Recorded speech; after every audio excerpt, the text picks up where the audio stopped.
Assalamualaikum warahmatullahi wabarakatuh. Sampurasun. Saya Dana Heriana selaku PLT Kepala Dinas Pariwisata, Pemuda dan Olahraga Kabupaten Tasikmalaya. Dalam kesempatan yang berbahagia ini akan menyampaikan paparan reformasi birokrasi tahun 2020. Reformasi birokrasi merupakan salah satu upaya pemerintah untuk mencapai good governance yang melakukan pembaharuan dan perubahan mendasar terhadap sistem penyelenggaraan pemerintah, terutama menyangkut aspek-aspek kelembagaan atau organisasi, ketata laksanaan, dan sumber daya manusia aparatur. Melalui reformasi birokrasi, dilakukan penataan terhadap sistem penyelenggaraan pemerintahan yang efektif dan efisien. Reformasi birokrasi menjadi tulang punggung dan dalam perubahan kehidupan berbangsa dan bernegara.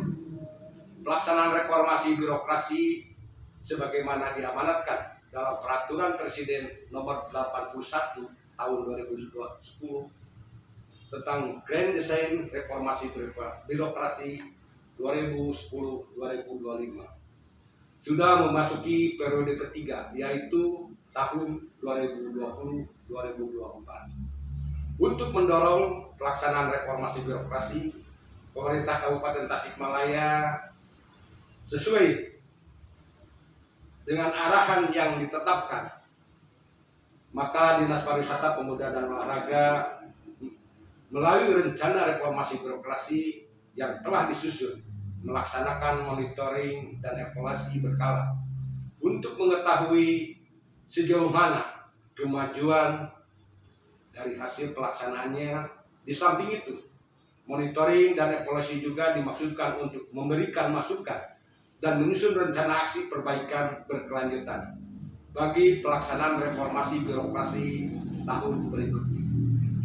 Pada tahun ini, Dinas Pariwisata, Pemuda dan Olahraga akan menggulirkan scan piknik gratasi. Program ini merupakan layanan QR Code selain untuk mempromosikan pariwisata di wilayah Kabupaten Tasikmalaya dan memudahkan informasi kepada masyarakat yang ingin melihat wisata di Kabupaten Tasikmalaya, juga sebagai salah satu upaya peningkatan perekonomian di pasca pandemi. QR Code ini merupakan pertama kalinya diluncurkan oleh Bapak Gubernur Jawa Barat. QR Code scan piknik gratasi ini akan dipasang pada pintu masuk di beberapa destinasi wisata di Kabupaten Tasikmalaya yang nantinya akan terintegrasi dengan sistem aplikasi Mass Tracing.com untuk menyimpan data terpusat, pelacakan kontak, perhitungan jumlah kunjungan, juga membantu penerapan protokol kesehatan di tempat wisata.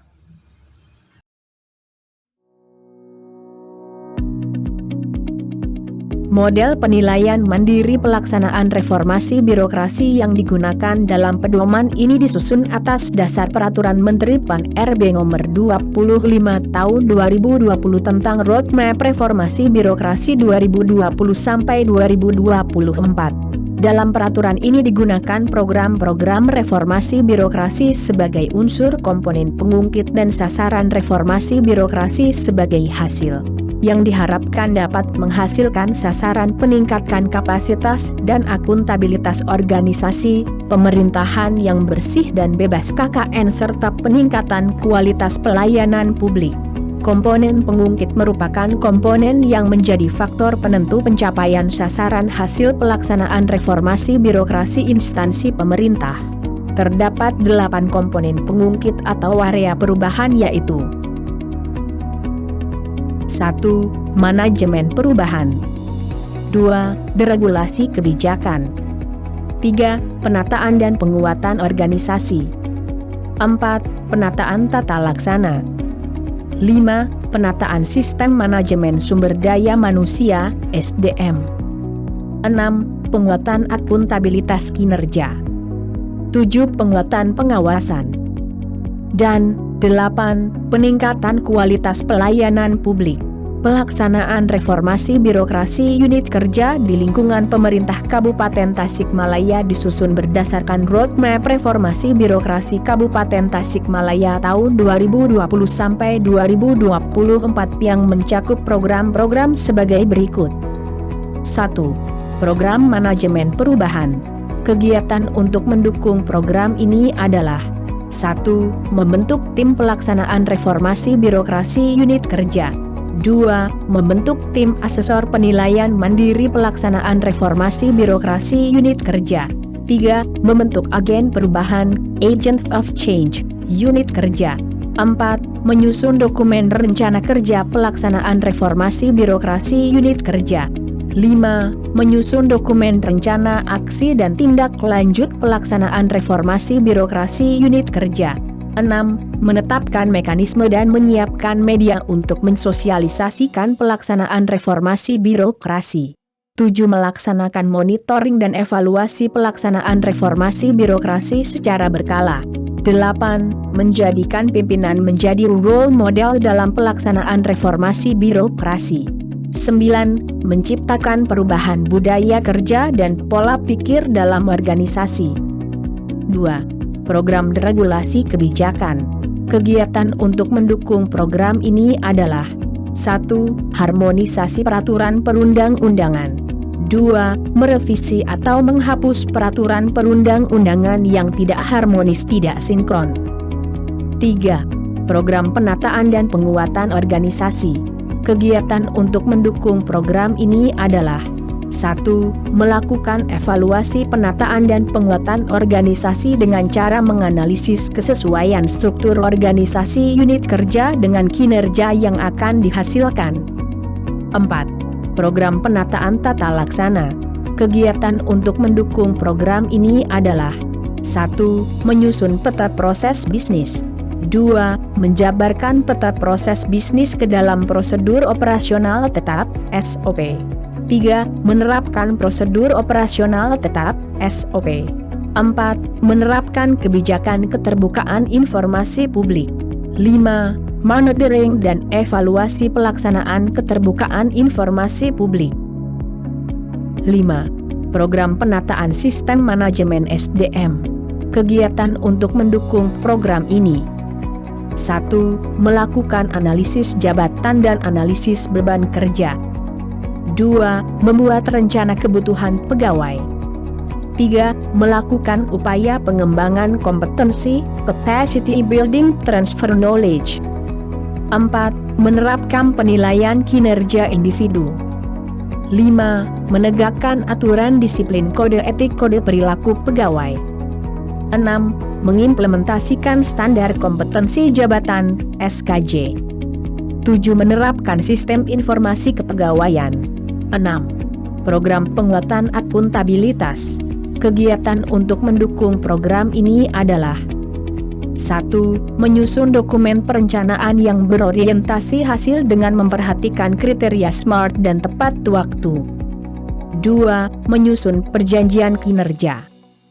3. Melakukan monitoring dan evaluasi pencapaian kinerja secara berkala. 4. Melakukan peningkatan kapasitas SDM yang menangani akuntabilitas kinerja. 5. Memanfaatkan sistem pengukuran kinerja berbasis elektronik. 7. Program penguatan pengawasan. Kegiatan untuk mendukung program ini adalah 1. Melaksanakan public campaign tentang pengendalian gratifikasi. 2. Mengimplementasikan penanganan gratifikasi. 3. Menyampaikan laporan harta kekayaan pejabat negara, LHKPN. 4. Menyampaikan laporan harta kekayaan aparatur sipil negara, LHK-ASN. 5. Menerapkan sistem pengawasan internal pemerintah, SPIP. 6. Mengimplementasikan kebijakan penanganan pengaduan masyarakat. 7. Menerapkan whistleblowing system. 8. Mengimplementasikan penanganan benturan kepentingan. 8. Program peningkatan kualitas pelayanan publik. Kegiatan untuk mendukung program ini adalah 1. Menetapkan standar pelayanan. 2. Menetapkan SOP bagi pelaksanaan standar pelayanan. 3. Menerapkan budaya pelayanan prima. 4. Mengelola pengaduan masyarakat. 5. Melakukan survei kepuasan masyarakat. 6. Memanfaatkan teknologi informasi dalam memberikan pelayanan kepada masyarakat. Demikian pemaparan 8 area perubahan reformasi birokrasi Dinas Pariwisata, Pemuda dan Olahraga Kabupaten Tasikmalaya. Semoga kami dapat selalu berkomitmen dan terus meningkatkan kinerja untuk mewujudkan tujuan daripada reformasi birokrasi. Terima kasih. Wassalamualaikum warahmatullahi wabarakatuh.